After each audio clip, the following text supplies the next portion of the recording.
原著江雪宁第一世究竟做了什么，使得她与张遮再无可能？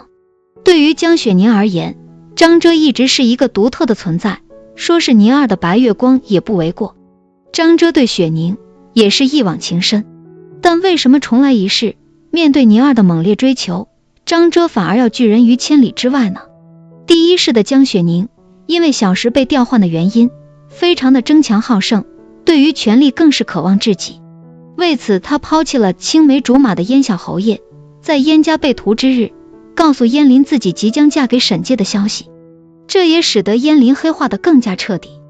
但如愿登上后位的宁儿很快就发现自己的地位并不稳固，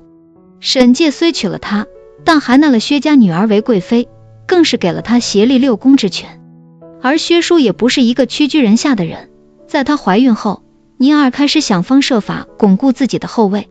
为此她结交了一大批以周银之为首的佞臣，而其中最特别的就是张遮。他帮江雪宁并非为了权势地位，只因为对宁儿的真心，而这份真心却害得一生清正的张遮身陷囹圄。虽然雪宁对他深感抱歉，甚至用自己一死换得张遮一命，但张遮的母亲却因为他入狱无人照拂而死。张遮自幼丧父，全靠寡母拉扯长大，所以对于母亲的去世，他无法做到心无芥蒂。因此张遮面对江雪宁用命为自己换来的生机，并没有接受，相反在狱中写下了自己的罪证，自尽身亡。宁儿重生后一直想弥补这个前世的白月光，但张遮却一直逃避，因为张遮也是重生之人。江雪宁的前世并非只是他的过往，更是张遮的过往。虽然他爱宁儿，但也明白自己永远过不了心魔这一关，因此这一世的张大人不愿再与江二姑娘有所牵扯，只想守着母亲过完一生。所以张遮的感情注定只能深埋心底，永远无法得到心中所爱。张遮这一生想开了，他想给宁儿一个自由自在的一生，因此在江雪宁得知张遮与他一样同为活了两世之人时，他彻底崩溃了。宁儿明白自己这辈子与张遮注定是再无可能，上一世自己对他的伤害与愧疚终究会害得他们体无完肤，所以江雪宁也放手了，还给张遮本应清明刚正的一生。原著《宁安如梦》4位女主结局大揭秘，有人登基成女皇，有人惨被杀害。江雪宁。第一世的江雪宁为了权势地位做了许多错事，不仅抛弃了青梅竹马的燕小侯爷，加速了他的黑化，更是害了清廉正直的张大人，使其家破人亡，最终惨死狱中。重来一世，宁儿决定做个好人，为此他出手帮助燕家逃过抄家灭族的命运，又对上一世的白月光张遮展开猛烈追求。但可惜张大人同为重生之人，此生只愿与他再无牵扯，所以两人有缘无分。江雪宁反而是和上一世逼死自己的谢薇互相产生了好感，两人结为师徒后，随着了解的深入，宁儿开始看破谢薇冷酷无情外表下的炽热，而谢薇也是帮助宁儿圆了上一世的遗憾，两人相互温暖，相互救赎，最成正果。江雪慧。作为真假千金中鸠占鹊巢的假千金，江雪慧的这一生其实是幸运的，被调换后一直享受着两个母亲的偏爱，而她本人更是一朵外表柔弱心机深沉的小白花，但她一直不愿同江雪宁姐妹相残。第一世中因着江母的谋划，她嫁给了个进士，过得也算不错。而第二世因为宁儿不再想攀龙附凤，将手帕之事告诉了沈介，江雪慧成功嫁给沈介做侧妃，她这两世也算圆满。沈芷一。第一世的沈芷一遇到江雪宁是在灯会上，此时的宁儿一身男子打扮，见公主难过，便顺手在疤上画了花。谁想到仅仅是因为这个举动，沈芷一便对江雪宁芳心暗许，一直到后面发现心上人原来是女子，由爱生恨，对她百般刁难。后新帝继位，为了安抚北方鞑靼，将其远嫁和亲，命丧异国。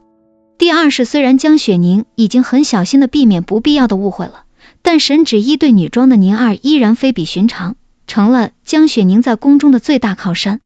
后登基成女帝，还要把皇后住的宁安宫给了宁儿。游芳吟。在原著中，游芳吟是个穿越者，在原主落水后穿到了这个世界，成了富甲一方的商人。第一世的他和宁儿一同被囚禁，因此江雪宁知道了这件事，也知道他对这个世界的厌恶，所以第二世的江雪宁提前出手，救下了即将身死的原主游芳吟。为了弥补自己对他的愧疚，宁儿给了游芳银钱与消息，而小游也展现出了自己的经商才华，即使不是穿越女，也很能赚钱。之后为了脱离侯府与认为智假结婚，但最终却死在了周银之手中。原来重生并不是国产剧的禁忌啊！大梦一场，小说剧情，为啥现在的众生剧都那么隐晦？来看看真正的国产众生剧吧，没有失忆，更不是梦，就是单纯的重生了。谢谢，终于有人尊重我的脑子了。重生又不是被夺了舍，前世斗不过的人，这一辈子也不会突然降智，任由你耍手段。第一世的穆泽带着目的去接近了陆家嫡女陆安然，因为自己出身低贱不得宠，所以就想找个出身高贵的妻子给自己助力。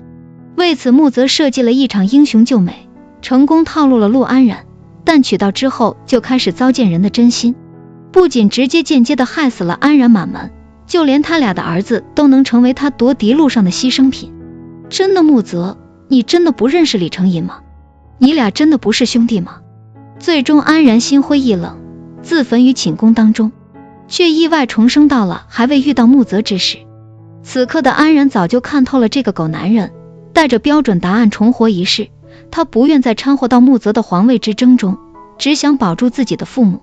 但重生就是重生，脑子还是那个脑子，即便是刚重生回来时，靠着答案能够拿到一些优势，但穆泽那老狗可是出题老师啊！发现安然频繁可以化解自己的招数后，他直接改了题型。但是安然上辈子就斗不过穆泽，这辈子哪怕是带着一个穆川也算计不过腹黑狡诈的庆王，相反还将自己推到了更加糟糕的境地。他发现自己每次想要挣扎，蝴蝶效应就会让事情更加的不受控，而且无论安然将剧情扭转到如何境地，事情也都会朝着前世的轨迹发展，就像无论如何许清策都会身死一样。甚至因为他行为，许清策的身死也从名扬天下变成了一个患有癔症的疯子发疯，并且安然重生的秘密都差点被穆泽老狗猜到。只能说凌云彻，你但凡当年有这脑子，如意为燕婉不都是你的吗？最终一生谋求权力的穆泽谋逆被杀，向往自由的穆川被永远困在红墙之内，安然也终于得到了自己向往的自由，却是以爱人为代价换来的。看似重生改变了结局，但每个人的结局走向都没有变，所以那种无力感真的很能让人感同身受。